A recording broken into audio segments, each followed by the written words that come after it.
Hello friends, welcome to the new episode of my channel. আমি মৈনাক আর আপনারা দেখছেন Mainak explained YouTube channel. তো একটা কথা ভিডিও শুরুতেই বলে দিই, টলিউড ইন্ডাস্ট্রির জন্য না আজকে মানে ফেডারেশনের জন্য তাদের হাত থেকে কেউ বাঁচতে পারছে না। স্বয়ং মেগাস্টার সাকিব খান তিনিও ফেডারেশনের মানে তার আসন্ন সিনেমার দরদ পড়ল ফেডারেশনের চাপে। তো বিষয়টা একটু খুলে বলি। তো তোমাদের মধ্যে অনেকেই হয়তো বলতে পারবে যে ভাই, দরদ সিনেমার তো শুটিং হয়ে গিয়েছে, তাহলে দরদ সিনেমা কী করে ফেডারেশনের চাপে পড়তে পারে? এই প্রশ্নটা তোমাদের মধ্যেও আসবে। আমিও যখন শুনেছিলাম খবরটা, আমার মধ্যেও সেম এই প্রশ্নটাই এসেছিল যে দরদ সিনেমার তো শুটিংই হয়ে গিয়েছে, দরদ একটা রেডি প্রজেক্ট, বা ডাবিংও প্রায় শেষের দিকে, তাহলে এই সিনেমাটা কী করে ফেডারেশনের চাপে পড়তে পারে? ব্যাপারটা তোমাদেরকে খুলে বলি। তো তোমরা জানো, দরদ সিনেমার যারা প্রডিউসার আছে তার মধ্যে ইন্ডিয়ার দরদ যেহেতু একটা প্যান ইন্ডিয়ান সিনেমা, কলকাতা থেকে কিন্তু প্রডিউসার হিসেবে আছে এসকে মুভিজ, মানে অশোক ধানুকা আর হিমাংশু ধানুকা। তোমরা এটা জানো। তো বাংলাদেশের পরিস্থিতি এতদিন ভীষণ খারাপ ছিল। দরদ সিনেমার প্রমোশন শুরু হওয়ার কথা ছিল কিন্তু 15 জুলাই, সেই দিন কিন্তু দরদের গান হয়তো আসার কথা ছিল, আমার কাছে যেটুকু আপডেট ছিল 15 জুলাই দরদের কিছু একটা আসার কথা ছিল, কিন্তু আমরা সেই দিন একটা টেন্টেটিভ রিলিজ ডেট জানতে পারি যে দরদ 6 সেপ্টেম্বর রিলিজ করবে, মানে ওয়ার্ল্ড ওয়াইড, এরকমই আমরা একটা খবর শুনতে পাই।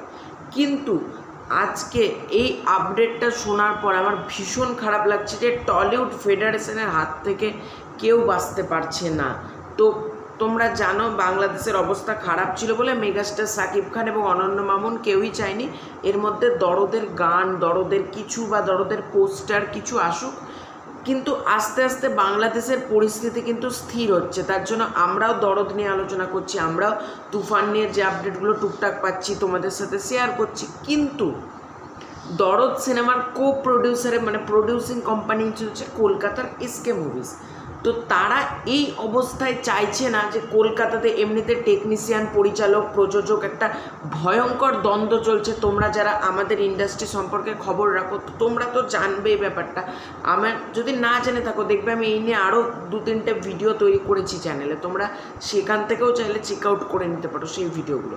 তো পরিচালক, টেকনিশিয়ান, প্রযোজকের এই দ্বন্দ্ব থেকে তারা এসকে মুভিজ চাইছে না এই অবস্থায় কিন্তু দরদের কোনো কন্টেন্ট ড্রপ করতে। মানে বুঝতে পারছো, বাংলাদেশের পরিস্থিতি যখন খারাপ ছিল তখন তো দরদের কোনো কন্টেন্ট ড্রপ করেনি। অনন্য মামুনদের অ্যাকশন কাট এন্টারটেনমেন্টের সিদ্ধান্ত ছিল, কিবরিয়া ফিল্ম, সাকিব খান, এনাদের সিদ্ধান্ত ছিল যে বাংলাদেশের পরিস্থিতি, কোটা আন্দোলন চলছে, এত খারাপ পরিস্থিতি, এই অবস্থায় দরদের কোনো কন্টেন্ট ড্রপ হবে না। সুতরাং এতটা সময় কেটে গিয়েছে, মানে দরদ সিনেমার কোনো কন্টেন্ট কিন্তু ড্রপ করে না। আজকে 30 তারিখ কিন্তু, হ্যাঁ মানে সম্ভব আজকে 30 তারিখ পড়ছে, তো 30 তারিখকে দরদ সিনেমার কোনো কন্টেন্টই ড্রপ করা হয়নি, আজকে 30 তারিখ। তো 15 দিন অলরেডি কেটে গিয়েছে। এখন আজকে কানাঘুষোতে আপডেটটা শোনা যাচ্ছে যে এসকে মুভিজ চাইছে, মানে চাইছে না এই কলকাতার এরকম পরিস্থিতি। কলকাতার প্রত্যেকটা স্টুডিও বন্ধ, তোমরা এটাও জানো। টালিগঞ্জের প্রত্যেকটা স্টুডিও বন্ধ, প্রত্যেক দিন আন্দোলন চলছে, প্রেস মিট চলছে, দফায় দফায় বৈঠক চলছে, কিন্তু আলটিমেটলি জট এখনও কাটেনি, বরং জট আরও পাকিয়ে গেছে বলা যেতে পারে। এবং এই বৈঠকে কোনো সুরাহা হয়নি, এবং যেরকম কর্মবিরতি চলছে সেরকম কর্মবিরতি চলবে যতক্ষণ না দুই পক্ষ, পরিচালক, প্রযোজক, টেকনিশিয়ান যতক্ষণ না একসাথে হচ্ছে ততক্ষণ শুটিং স্টার্ট হবে না।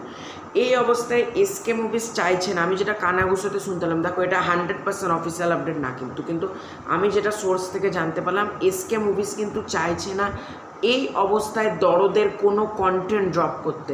তাহলে কি মুক্তি পিছিয়ে যাবে? আমার তো মনে হচ্ছে আবার হয়তো মুক্তি পিছিয়ে যেতেই পারে, কারণ এখনও যদি প্রমোশন স্টার্ট না হয় সেপ্টেম্বরের 6 তারিখ, যেখানে অনন্য মামুনরা বলেছিল মানে অ্যাকশন কাটের 2 মাস টানা প্রমোশন হবে কিন্তু দরদের, সেখানে 2 মাসটা কিন্তু কমে গেছে, সেখানে 1 মাসের উইন্ডোতে প্রমোশন। মানে বুঝতে পারছো, এটা একটা প্যান ইন্ডিয়ান সিনেমা, এটা ট্রেলার লঞ্চ ইভেন্ট হবে, সং লঞ্চ ইভেন্ট হবে।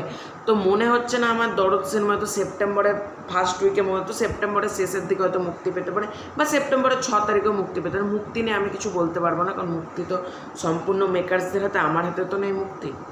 তবে দেখা যাক শেষ পর্যন্ত কি হয়। ফেডারেশন কিন্তু চাপে, ভয়ঙ্কর পরিস্থিতি এখন কিন্তু দরদের কোনো কন্টেন্ট আপাতত ড্রপ করা হচ্ছে না। আমি এটাই শুনতে পেয়েছি কানাঘুষোতে, সোর্স থেকে এই আপডেটটা আছে যে এসকে মুভিজ কিন্তু চাইছে না দরদ সিনেমার কোনো কিছু এই মুহূর্তে ড্রপ করতে। তো তোমাদের এটা নিয়ে কী মতামত ডেফিনেটলি কমেন্ট করে জানাতে পারো।